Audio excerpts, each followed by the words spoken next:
Welcome back to Comic Showcase, true believers. When we last left our hero, Seafarer had finished talking about the 90s comic Thunderbolts #1.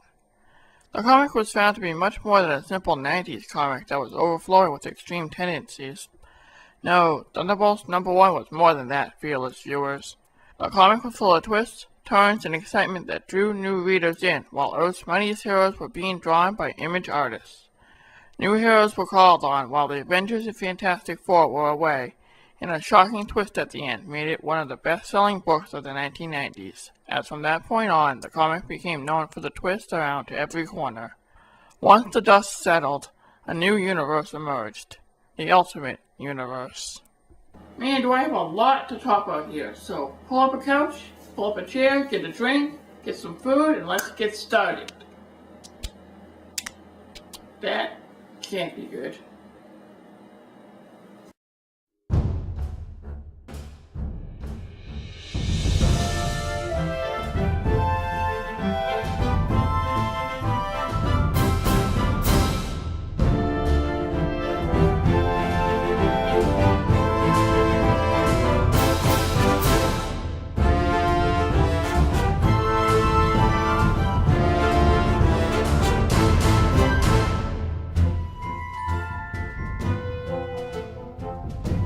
The year is now 2001, and Marvel has entered the new millennium reeling from Chapter 11 bankruptcy, and no, it wasn't caused by the Y2K bug.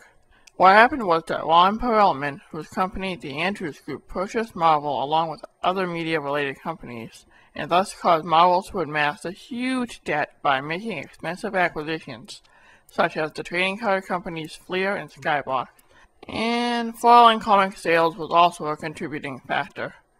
Was it really because of the Clone Saga and hollow foil covers around every corner, maybe?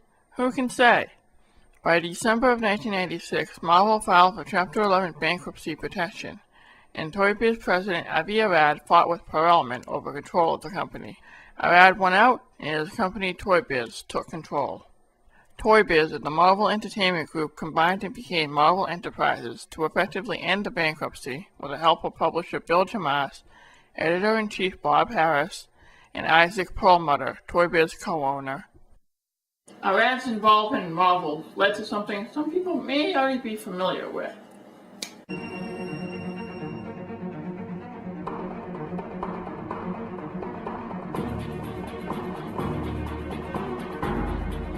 That's right, kids. Marvel Films. With a new lease on life, what was the first thing Marvel did?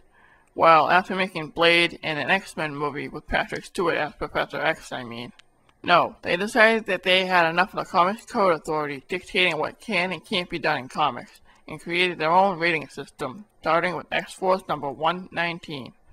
Feeling adventurous, they decided to create imprints similar to DC Comics' Vertigo line by creating lines such as Max for adult readers and Marvel Adventures for the kids who want to get into comics. Isn't that generous? The biggest imprint to come out of this boom of imprints was the Ultimate Marvel Universe, a place where writers such as Brian Michael Bendis would reimagine Marvel's stable classic characters to make them accessible to the new comic reader. Gee, that worked out so well in the 90s, didn't it? Regardless of Marvel rehashing an idea that had its roots in Heroes Reborn, the company sought to revamp the origins of its characters, and to start they picked the Amazing Spider-Man to be the flagship of this strange new world. Ultimate Spider-Man was the first of the Ultimate line, so let's just see what was done to revamp the character. Steal your courage, ye who enter here. There is no turning back. According to Jemas, he found that Marvel at the time was cluttered with a ton of books, characters, and the like. He felt it was time to streamline it. You don't say.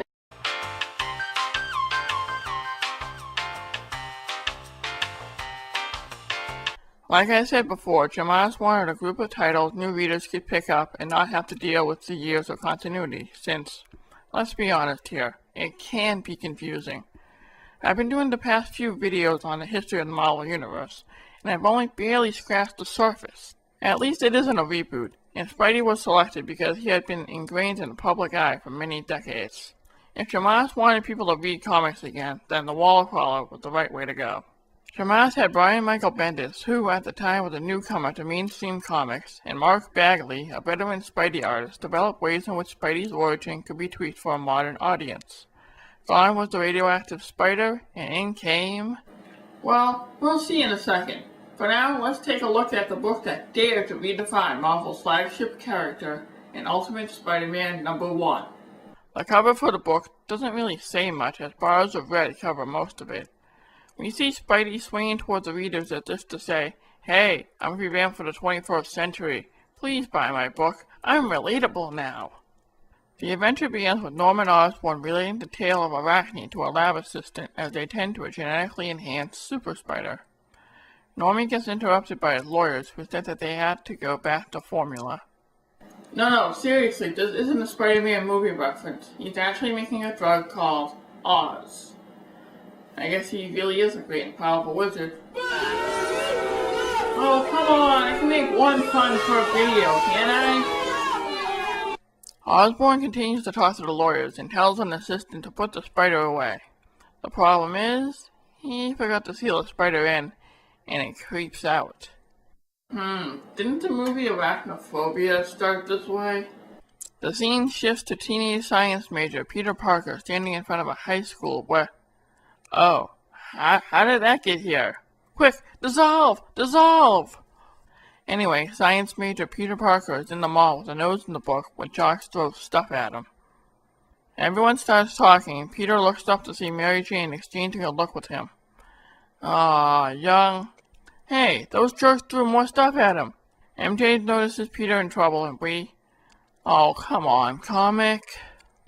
If I hear crawling in my skin one time in this comic... A perfectly good taco gets thrown at Pete, and we get hipster Uncle Ben who glares at bullies. Okay, I guess they want to make him seem hip and with it. Look at this dialogue.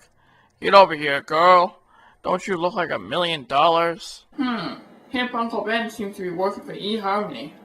The next day, bullies pick on Peter again, and young Harry Osborn tries to give him some pointers. In fact, he says that after high school, Pete is going to be somebody, and show those jocks that Pete is no one to mess with. You're gonna show up every time I do a Spider-Man comic, aren't you? That's what I thought, but why don't I just let the readers and viewers of this video figure out what happened to the kid all on their own. I don't really want to spoil anything, okay? So, if you could, there's a nice pile of peanuts over there, okay? And you go talk to your Republican friends too, alright? Bye-bye. Gym class goes as well as can be expected as King Kong makes the basket. Flash Thompson, being a complete douche, trash talks Pete's uncle by saying, "Try wearing a sundress next time. Maybe you can borrow one from that ponytail-wearing uncle." It's nice to know that Flash Thompson in this universe is a complete and utter douchebag, isn't it? So, Pete decks him and... Wait, we don't see the conflict? We just skip to that night? At least we're finally introduced to Aunt May, who is telling Uncle Ben that Pete has social anxiety disorder when he's right at the dinner table. Show some tact, lady. Uncle Ben says that he's just as contemplative as his dad was, and Aunt May goes to look up social anxiety disorder on the web. That's a lie. She's going to see if HomestarRunner.com has a new Strong Bad email up. She's that hip, you know. Later that night, Pete and Harry get to talking about all the stuff he has in the basement. He says that most of it's from his dad. Harry jokes around with Pete and says he's going to go, leaving Pete in a pool of light once again. Can we please get him bitten already? This is taking way too long. Yes, my prayers are answered. Several high school students are at Osborn Industries to see the latest bells and whistles. Wait, where's Norman? Oh, it seems he's far too busy talking to lawyers than to show up for the kids. Jerk. The group followed the tour guide and... Yes! Thank you! Finally! Uh-oh, the spider's on MJ. Are we going to get the amazing Spider-Girl too? Guess not.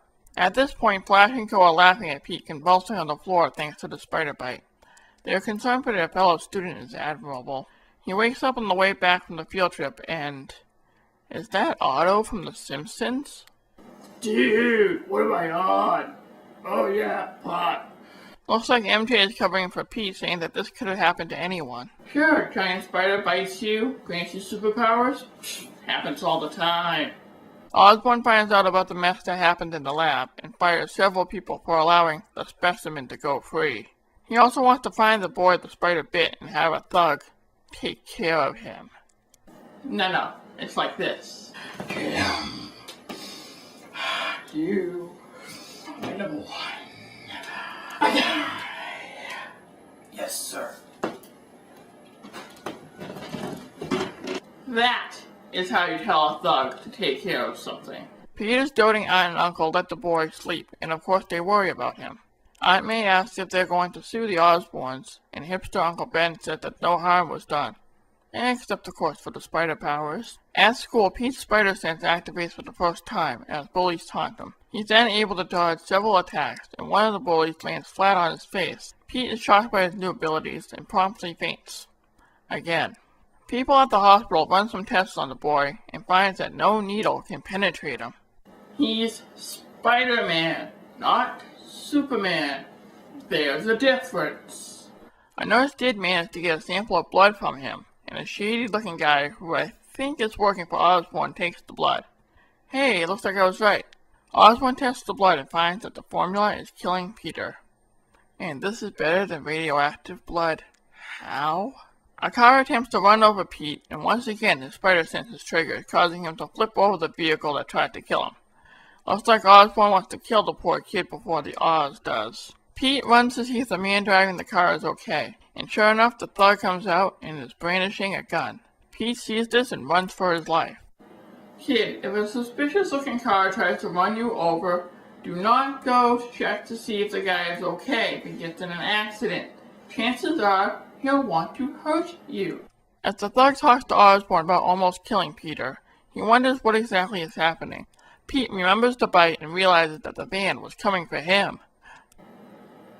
Peter Parker, a science major, actually uses his scientific know-how to try to figure out what's happening to him, using the latest PCs available at Best Buy.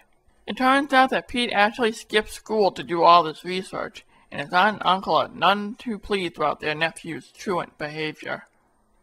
What were you doing in the lab? Uncle Ben asks. If you take a teenage boy, a dark basement, and the dawn of the internet as we know it, put it all together, and you get... I think hipster Uncle Ben will be able to figure out what happens next. Anyway, it seemed that he didn't feel like going, and that school isn't the party that they think it is. They counter by saying that he's there to learn, and in a fit of rage he managed to stick his fingers to the wall and peel off the plaster. He's told to go to his room, and again Aunt May and Uncle Ben dotes on the poor boy as they wonder what's gotten into their nephew. Aside from the spider blood, that is. Meanwhile, Pete tosses and turns in his sleep. He wakes with a start, and this instinct drives him to climb the walls of his room. Hanging upside down, he remarks on the situation with a single word. Cool. I guess as far as first issue retellings of a character is concerned, this is kind of cool. Let's take a closer look at Ultimate Spider-Man #1. Ultimate Spider-Man #1 paves the way for more stories in that universe. We got Ultimate Fantastic Four, X-Men, and Avengers. The Ultimates, within the first year or two, and readers got what they wanted, a clean slate for the characters. Characters were presented in new and interesting ways, such as an African-American Nick Fury, which would show up in the Marvel Cinematic Universe, and others, frankly, turned me off to the Ultimate line. For example, in Ultimates we had Quicksilver and Scarlet Witch, who were brother and sister in the Marvel Universe, and while they were brother and sister in the Ultimate Universe, it was heavily implied that they were in fact lovers. Incest isn't best. I do think that Ultimate Tony Stark is good to make fun of every now and then. Personal feelings aside, you can't argue that the Ultimate line didn't have some impact on the regular Marvel Universe, and in media itself. The line proved to be influential in introducing people to Marvel's heroes without feeling bogged down by years of continuity. As the line grew, the comic I just covered was voted the 9th greatest Marvel comic of all time because it gave people a fresh look at Spider-Man when earlier attempts to do so failed. It was refreshing to see this actually work to get new readers interested in comics again, and judging by the sales figures of the book, it did its job wonderfully, and this extended to the rest of Marvel's line. I might have joked about how long it was taking for Spidey to get bit, but I can see why they wanted to slow things down a bit. Spidey's origin was originally 11 pages after all. Bendis wanted to create an origin arc spanning 7 issues, and while Bagley was justifiably cautious, it works here. Think about it. In the original origin, we didn't get that much detail into Pete's and his uncle's relationship because he died a few pages in. And later we're told more and more about the guy via Aunt May and Pete himself. Here we do. Here we find out just who Uncle Ben was before he was shot. We learn about the family dynamic, and yes, while they do seem a lot younger than the comics, we get a clearer sense of what Peter's family life was like before he was bitten by the spider. It didn't feel like it was going at a snail's pace. We got the setup, the intro, and part of the origin. For Spidey, it can be overwhelming for people to suddenly be tossed in. And thankfully, this book tells a good story and expands on what is already a classic origin story. The characters aren't overblown caricatures of their Marvel Universe selves. There are elements of a very good story here, and in some cases it translated very well into the films and other media Marvel created after the comic came out. That isn't to say there aren't any bad Ultimate comics. Looking at you, Ultimatum. This new Peter Parker wasn't just a science nerd. He was exceptionally clumsy, and while he still had a close relationship with Uncle Ben and Aunt May, Uncle Ben was clearly a former hippie. Even Aunt May, who was written as elderly in the past, was now a web-savvy lady who always looked for medical advice online. Just stay away from WebMD.com. You don't want to be diagnosed with shark AIDS or something when you really just have a cold. Combined with the new character personalities, the recent past stories, and Mark Bagley's familiar art style, it's easy to see how this book revitalized not just Spider-Man in his origin, but Marvel Comics as well. If you want a good Ultimate comic to read, check out this comic, and maybe even the one starring Miles Morales as the new Spider-Man. With a comic like this, I wonder what could happen to Marvel now. I see, Farrah! I'm Mickey Mouse! I own Marvel, ABC, and Lucasfilm! I own your childhoods! Hail Satan! Well, I waited a few videos to say this.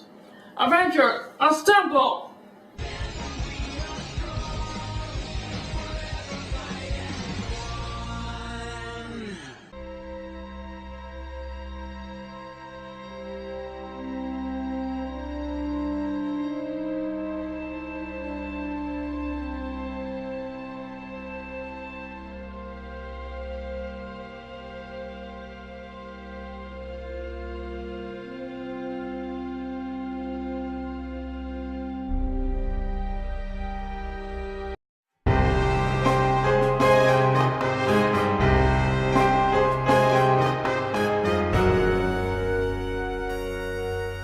Okay, ready?